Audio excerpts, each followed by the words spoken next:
chốt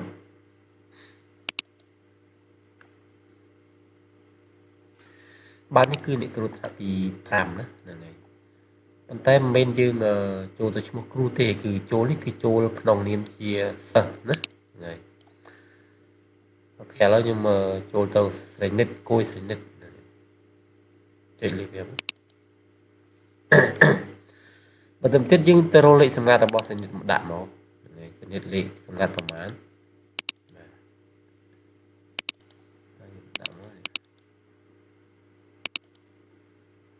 ចូលបាទឥឡូវសេនិតចូលទៅក្នុង account របស់សេនិតហើយបន្តមកទៀតយើងចូលទៅក្នុងប៊ូតុងប្រឡងណាបាទបន្តមកទៀតយើងជ្រើសរើសមុខវិជ្ជាបាទអញ្ចឹងយើងមកពីធំណាហ្នឹងហើយបាទសូមបញ្ជាក់ផងដែរថាតេស្តពីធំនេះគឺតេស្តដើម្បីជួយសិស្សរៀនយឺតណាហ្នឹងហើយតេស្តដើម្បីរកសិស្សរកចំណេះដឹងរបស់សិស្សណាសិស្សណាចេះបណ្ដាញណាខ្សោយអីណាចេះអីណាបាទហើយចុចលើ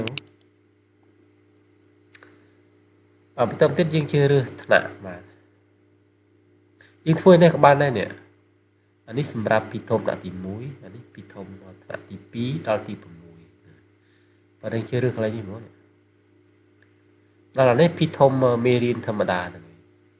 មេរៀនប្រចាំថ្នាក់ប្រចាំសាលារបស់យើងអូខេឥឡូវយើងជ្រើសរើសថ្នាក់បាទមកដល់កន្លែងនេះគឺយើងមានប៊ូតុង4បាទប៊ូតុងទី1នេះគឺពីធំដើមគ្រាបាទហើយប៊ូតុងទី2គឺភាសាខ្មែរបាទពីធំខ្មែរដែរតែតេស្តសម្រាប់មេរៀនបាទមេរៀនស្រាក់មេរៀនជាអ្នកអីមួយណាបាទហើយក្នុងទី3បាទប៊ូតុងទី3គឺពីធំគណិតបាទដើមគ្រាហើយប៊ូតុងទី4គឺពីធំគណិតដែរមេរៀនតេស្តមេរៀន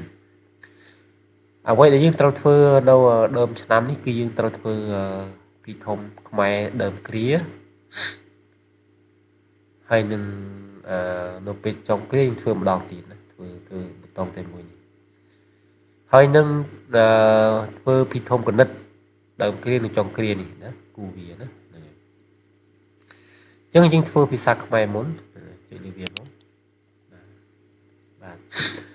ហើយសូមបញ្ជាក់ថានៅក្នុងនេះមានប៊ូតុង2ថាប៊ូតុងទី1គឺសម្រាប់ពីធំថ្នាក់ទី1ណាសម្រាប់គ្រូថ្នាក់ទី1ធ្វើតេស្តប៊ូតុងទី1នេះ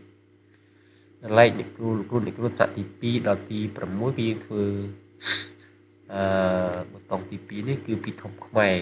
ភាសាខ្មែរណាហ្នឹងហើយបាទចុចលើវាមកដោយសារសេនិតនៅថ្នាក់ទី5នេះចុចប៊ូតុងនេះបាទដល់កន្លែងនេះគឺយើងឃើញថាលំហាត់នេះគឺតម្រូវឲ្យសិស្សអានណាអានស្រាក់នេះហើយចាប់ពីលំហាត់ទី1នេះរហូតដល់លំហាត់ទី20ប្រហែល26 27ហ្នឹងគឺតម្រូវឲ្យមានមនុស្ស2នាក់គឺសិស្សម្នាក់ហើយនឹងអ្នកជួយចាំចុចប៊ូតុងទាំងពីរនេះម្នាក់ហើយប៊ូតុងទាំងពីរនេះប៊ូតុងមូលគឺប៊ូតុងសិស្សអានត្រូវយើងចុចលើប៊ូតុងរៀងរង្វង់នេះតែបើសិស្សអានខុសយើងចុចលើប៊ូតុងការ៉េនេះណាហ្នឹងហើយអញ្ចឹងធ្វើអញ្ចឹងរហូតដល់អស់ដល់លំហាត់ទី26 27ហ្នឹងអស់ប៊ូតុង2នេះទើបយើងអាចអុយសិស្សវាបាទធ្វើខ្លួនវាបានណាចុចខ្លួនវាថាខ្លួនវាទៅបាទធ្វើដល់ចប់ទៅហើយទៅមកយើងមកត្រឡប់មកក្រោយវិញមកចុចលើប៊ូតុងប្រឡងមក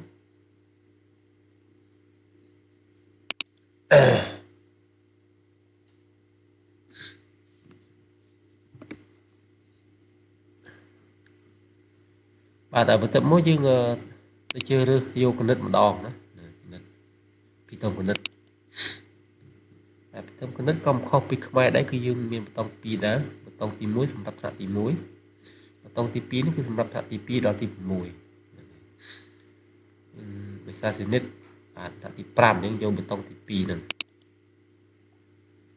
បាទសម្រាប់គណិតក៏មិនខុសពីភាសាខ្មែរដែរគឺសម្រាប់លំហាត់ទី1រហូតដល់ទីប្រមាណ26 27គឺតម្រូវឲ្យមានអ្នកជួយចាំចុចខុសត្រូវខុសលំហាត់គេថាចូលប្រាប់ចំនួនខាងក្រោមអញ្ចឹងឲ្យសិស្សវាប្រាប់មកតើចំនួនហ្នឹងប្រមាណចំនួនអីចឹងបើត្រូវយើងចុចលើប៊ូតុងរៀងរង្វង់នេះបើខុសយើងចុចលើប៊ូតុងនេះណាគឺតម្រូវឲ្យមានគ្រូឬសមាជិកណាម្នាក់ជួយចុចបាទរហូតដល់អស់ចម្លើយខុសត្រូវនេះទើបឲ្យសិស្សចុចខ្លួនឯងណាបាទពេលចប់ធ្វើដល់ចប់ហើយយើងចុចលើប៊ូតុងប្រឡងវិញមកហើយបន្ទាប់មកយើងទៅធ្វើបាទហើយអានេះគឺជាការធ្វើតេស្តពីធំសម្រាប់ជួយសិស្សរៀនយឺតនោះគឺចប់តេស្តប៉ុណ្ណេះណាជាបន្តនោះគឺយើងទៅធ្វើតេស្តស្តង់ដាគឺតេស្ត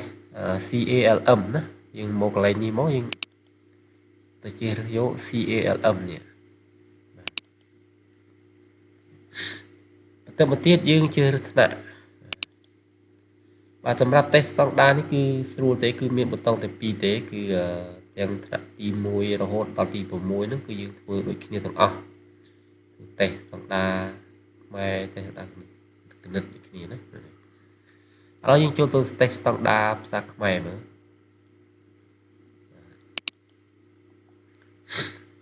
បាទអញ្ចឹងដល់កន្លែងនេះគឺចូលតាមថ្នាក់រៀងខ្លួនគឺថ្នាក់ទី1ចូលទី1ទី2ចូលតាមទី2ទី3ទៅបាទដោយសារសីនិតនៅថ្នាក់ទី5អញ្ចឹងសីនិតត្រូវចូលទៅប៊ូតុងថ្នាក់ទី5បាទដល់កន្លែងនេះគឺសិស្សធ្វើដោយខ្លួនឯងណា